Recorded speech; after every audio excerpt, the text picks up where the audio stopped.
আমরা মেনলি যে বিষয়ে আসছিলাম, হ্যাঁ, ওই ওই জারের বিষয় আর কি। আমাদের যে একটা বিষয় ছিল, আপনিও তো জেনে থাকবেন, আমাদের সাধারণত যেগুলো ফুড গ্রেড জার না, বা যেগুলো হচ্ছে ময়লা নোংরা হয়ে গেছে, এসব জারে এই পানি সরবরাহ করা যাবে না। আমরা একটু ভিতরে দেখি আর কি আপনার ফ্যাক্টরির কী অবস্থা। ওইটাই তো বলেন।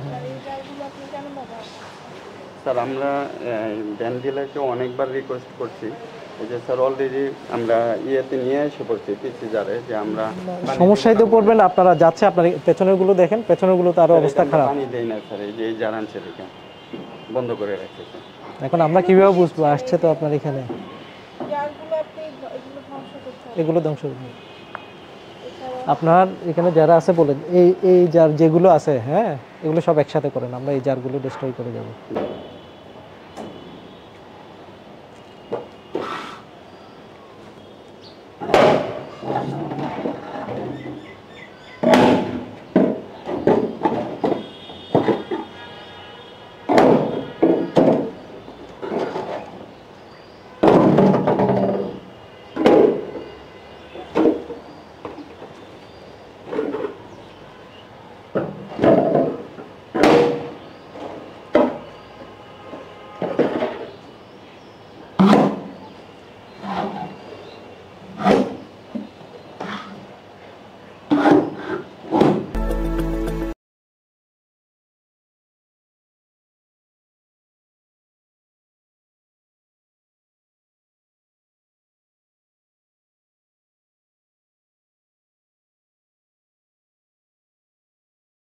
বিএসটি এর কি লাইসেন্স আছে একটু দেখেন। কিছু মিলে না আর কি স্যার।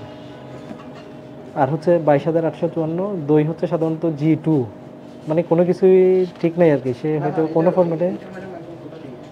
আর হচ্ছে এখন 22,854, এখন আমাদের সেই 21 সালে তো এটা হওয়ার কথা ছিল না। দেখেন না স্যার, স্যাম্পল জমা হয়েছে স্যার, ওদের হিসাব অনুযায়ী এই বিলটা স্যার বোয়া, আমি দেখছি বিলের রেজিস্ট্রিটা দেখছি, রিয়াজ স্যারের স্বাক্ষর এটা না, এটা রিয়াজ স্যারের স্বাক্ষর না, এটা হানিফ স্যারের স্বাক্ষরও না। আর হানিফ স্যার কি তখন ওয়ান স্টপে ছিল?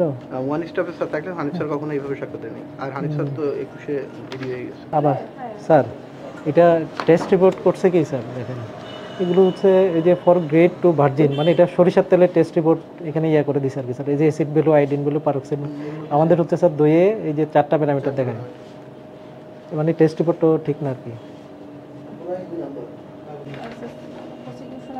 হ্যাঁ হ্যাঁ, ভাই হন না আপনি? আমার ভাই, আপনি কি ব্যবসার সাথে ইনভলভ আছেন? হ্যাঁ, এবার সাথে দোকানে বসে। দোকানে বসে? দোকান কয়টা আপনাদের? একটাই, এটা এখানে, আর রোহিতপুরে একটা। আচ্ছা, এই প্রোডাক্ট করতে গেলে আপনারা তো খুব ভালোভাবে জানেন, বিএসটি নিজস্ব প্রোডাক্ট, হ্যাঁ, বিএসটিআই থেকে লাইসেন্স নিতে হয়, হ্যাঁ, জানা আছে এটা? বিএসটিআই লাইসেন্সটা তোমার হলো গোয়া। আচ্ছা, এখন প্রথম কথা হচ্ছে বিএসটিআই নিতে হয়, এটা কি জানেন আপনারা? হ্যাঁ, বিএসটিআই কখনো নিছেন? অফিসে গেছেন বিএসটিআই অফিসে? না, বাইকে ফোন, উনিও কখনো জাননি, এক লোকের থেকে উনি এই কাগজগুলো নিছেন, হ্যাঁ, এই কাগজগুলো নিছেন। এখন এটা তো আপনারা আরো বড় অপরাধ করছেন, এটা আমাদেরকে দেখাচ্ছেন, যেটা একটা হচ্ছে আমরা তো ওখান থেকে নিছি, আমরা তো জানি এটা অরিজিনাল আছে। কোত্থেকে নিছেন? কোত্থেকে? আপনারা কখনো বিএসটি অফিসে যান নাই? ওই দালাল মাধ্যমে করায়।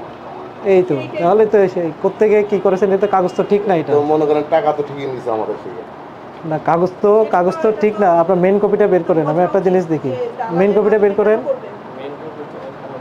এখানে নাই না? আপনার কাছেও নাই?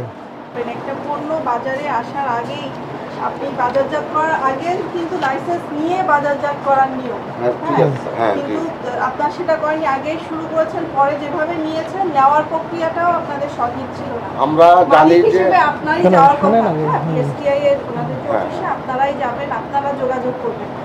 এই মধ্যসত্ত্ব বা কিভাবে পেয়েছেন সে যেভাবেই পান আমরা সেটা জাস্টিফাই করে দেখেছি যে এই সার্টিফিকেটটা আপনাদের ভুয়া আছে। তো আমাদের যে আইন অনুযায়ী বিএসটিআর লাইসেন্স ব্যতীত এবং পুরোপুরিভাবে আপনারা এই যে অবৈধ দই যেটা আমাদের এটা বাধ্যতামূলক পণ্য ভিতর আছে এখানে লাইসেন্স থাকবে, এভাবে দীর্ঘদিন এটা ব্যবসা মানে বাজারজাত করা হচ্ছে, বিক্রি করা হচ্ছে। আইনে সর্বনিম্ন আছে আপনার 25,000, সর্বোচ্চ হচ্ছে 1 লাখ টাকা পর্যন্ত জরিমানা আছে। একই সাথে আপনার যেটা আমরা বলি কারাদণ্ড, চাইলে উভয় দণ্ডও দেওয়া যায়। তো সেক্ষেত্রে আমি আপনাদের আজকে সর্বনিম্ন যেটা 25,000 টাকা জরিমানা করছি।